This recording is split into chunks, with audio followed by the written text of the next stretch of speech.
Hi అండి, welcome to your channel. ఈరోజు మన ఛానల్లో స్ప్రింగ్ ఆనియన్స్ ఎగ్ కర్రీ అండి. చాలా టేస్టీగా ఉంటుంది. చాలా ఈజీ ప్రాసెస్లో చేసుకోవచ్చు. ఎలా చేయాలో చూపిస్తాను. ఫస్ట్ ఇలా స్ప్రింగ్ ఆనియన్స్ని కట్ చేసుకొని ఒక బౌల్లోకి తీసుకొని ఇలా వాటర్తో ఒక 3-4 టైమ్స్ నీట్గా వాష్ చేసుకోవాలి. ఇలా వాటర్ వేసుకొని వాష్ చేసుకొని పక్కన పెట్టుకోవాలి. ఇప్పుడు ఒక బౌల్ తీసుకొని అందులో ఎగ్స్ వేసుకోవాలి.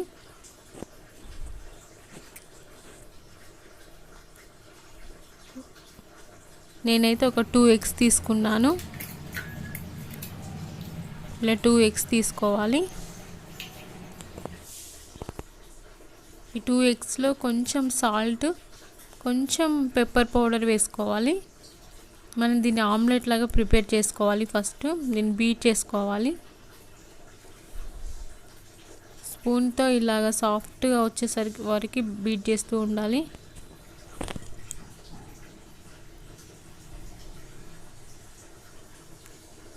ఇలా వీడియోలో చూపిస్తున్న విధంగా చేసుకొని పక్కన పెట్టుకోవాలి. ఇప్పుడు ఒక ప్యాన్ తీసుకొని అందులో కొంచెం ఆయిల్ వేసుకోవాలి. మనం ఈ ఎగ్ని ప్రిపేర్ చేసుకున్న ఎగ్ని ఆమ్లెట్ లాగా వేసుకోవాలి.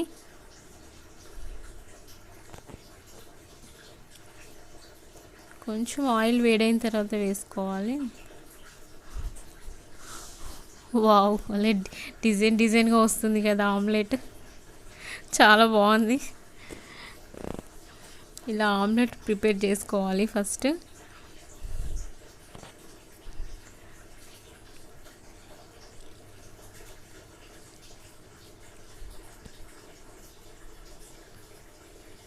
ఇలా కొంచెం అటు ఇటు కదుపుతూ కొంచెం ఫ్రై చేసుకోవాలి ఆమ్లెట్ని.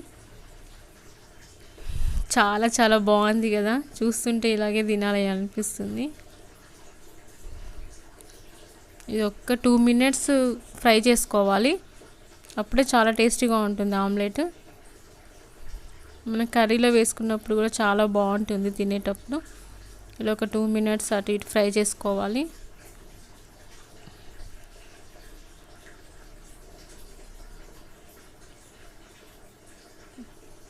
ఎక్కువ బ్రేక్ చేయాల్సిన అవసరం లేదు. మనం కర్రీలో వేసుకున్నప్పుడు ఆటోమేటిక్గా బ్రేక్ అయిపోతున్నాయి అవి.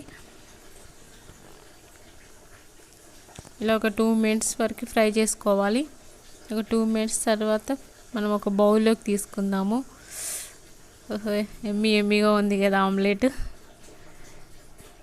చూస్తుంటే ఇప్పుడే తినేయాలనిపిస్తుంది.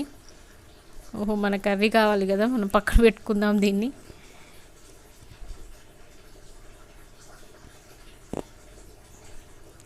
ఇప్పుడు అదే ప్యాన్లో ఇంకొంచెం ఆయిల్ వేసుకోవాలి. కొంచెం ఒక 1/2 టేబుల్ స్పూన్ ఆవాలు జీలకర్ర వేసుకోవాలి. ఇవి కొంచెం ఫ్రై అయిన తర్వాత కొంచెం ఒక 3 గ్రీన్ చిల్లీస్, ఆనియన్స్ వేసుకోవాలి. ఇవి ఒక 1 మినిట్ ఫ్రై చేసుకోవాలి. 1 మినిట్ తర్వాత కొంచెం ఒక 1/2 టేబుల్ స్పూన్ పసుపు యాడ్ చేసుకోవాలి. ఒక నిమిషం అట్లా కలుపుకొని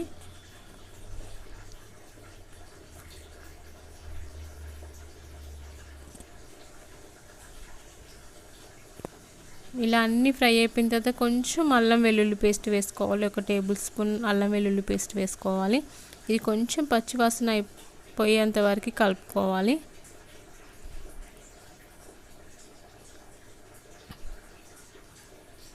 ఇలా ఒక 2 మినిట్స్ అలా ఫ్రై చేసుకోవాలి.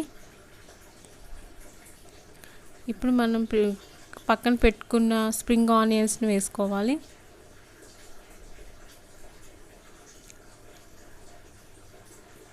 స్ప్రింగ్ ఆనియన్స్ వేసుకొని కలుపుకోవాలి మొత్తం.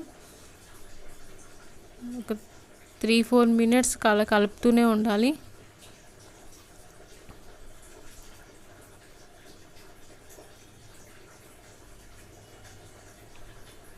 చాలా ఈజీగా అయిపోతుంది. చాలా టేస్టీగా ఉంటుంది. మూత పెట్టుకొని ఒక 3-4 మినిట్స్ అలా ఉంచేద్దాము. ఒక 3-4 మినిట్స్ తర్వాత చాలా ఆల్మోస్ట్ మగ్గిపోయింది.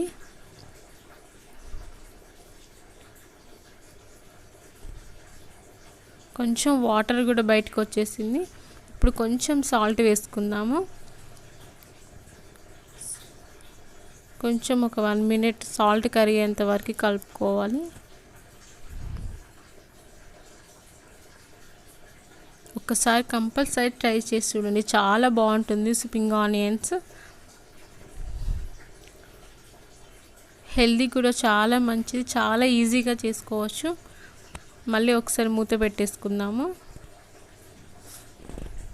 మళ్ళీ ఒక 5 మినిట్స్ తర్వాత కొంచెం కరివేపాకు యాడ్ చేసుకోవాలి.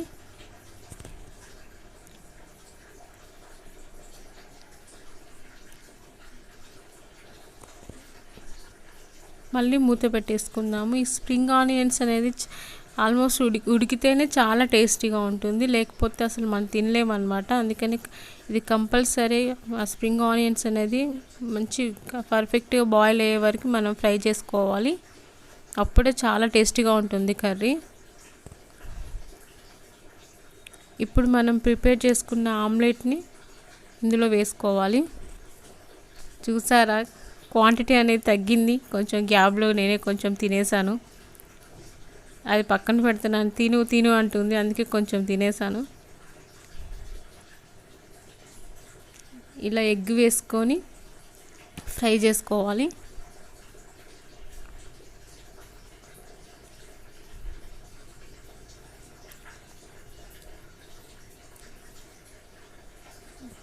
ఒక 2-3 నిమిషాలు అలా కలుపుతూనే ఉండాలి.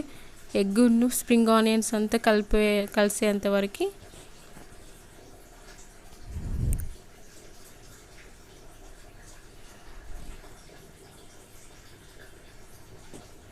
ఇలా కలుపుకున్నాక ఇందులో కొంచెం ధనియా పౌడర్ యాడ్ చేసుకోవాలి. కొంచెం వేయించిన జీలకర్ర పొడి యాడ్ చేసుకోవాలి.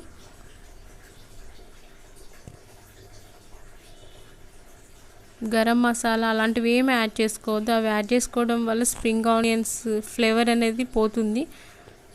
అందుకని అవన్నీ వేసుకోకుండా, గరం మసాలా అలాంటివి ఏమి వాడకుండా ఇలా ధనియా పొడి, కొంచెం వేయించిన జీలకర్ర పొడి వేసుకొని ఇలా మూత పెట్టుకోవాలి. అంతే, ఎగ్ కూడా బాయిల్ అయిపోయింది. చాలా చాలా టేస్టీగా ఉంటుంది. అంతే, స్ప్రింగ్ ఆనియన్స్ కర్రీ రెడీ అయిపోయింది. నా వీడియో మీకు నచ్చితే please subscribe my channel. Thanks for watching.